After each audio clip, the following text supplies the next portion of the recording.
welcome to the very first Having a Book moment with Jon Longhi, a kind of impromptu review of recent, incredibly cool books that just came in at Last Gasp. And I'm going to just get right into it with my first book, Amigos de los Muertos. Kind of, in my mind, a perfect book. Small, elegant, compact, beautiful hardcover, filled with tattoo-related drawings, and with Day of the Dead themes. And this is an amazing book of artwork. It's all bordering on wordless, beautifully detailed drawings of Day of the Dead imagery.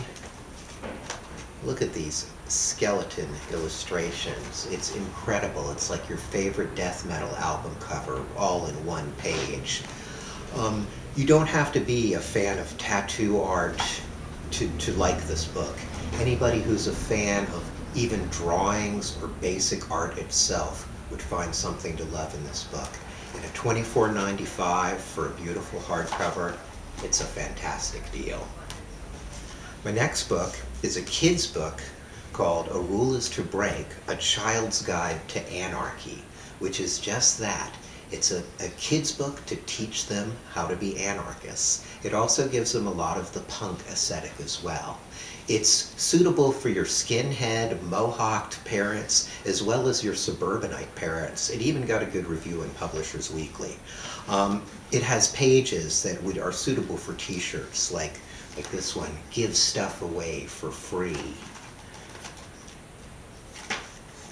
Speak Your Mind.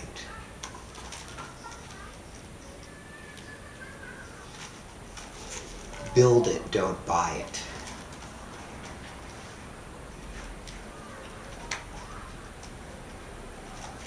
Or go ahead and be stompy.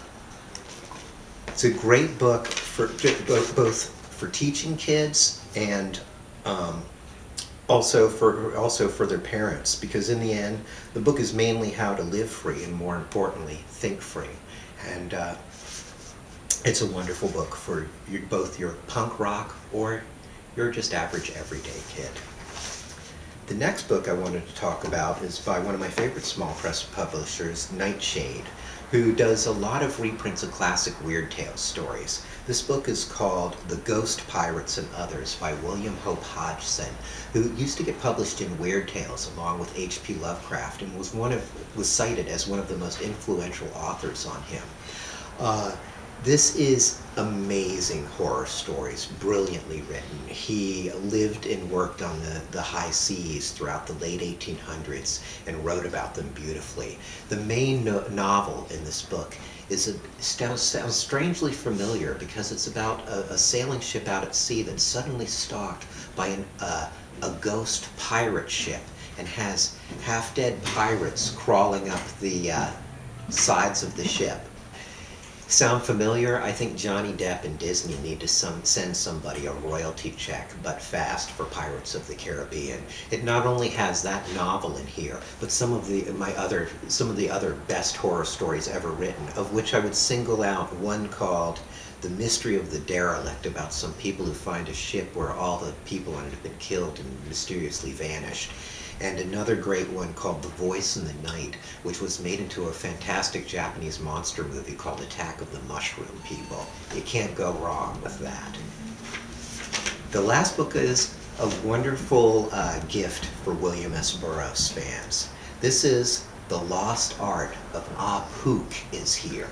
And this was a major project that William S. Burroughs was working on in the 1970s with comic artist Malcolm Mc Neill. They had an idea that they would create a book that had too many pictures to be a novel and too many words to be a comic book. And they called it a graphic novel and tried for years for it to get it published, but nobody would publish it saying, who the hell is going to go for graphic novels?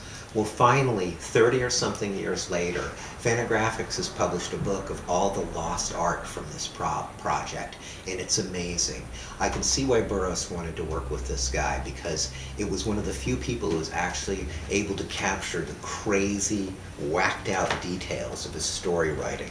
There's wonderfully detailed pictures of the meltdown of Mayan civilization, rioting in the streets by modern terrorists, all the wonderful social discord that made Burroughs' writing so fantastic. This is filled with fantastic imagery, and if you're a beatnik fan or even a fan of just really cool psychedelic art, you'll love it. And that's this week's Having a Book Moment. Thanks, and I'll probably be talking to you in the next week or two.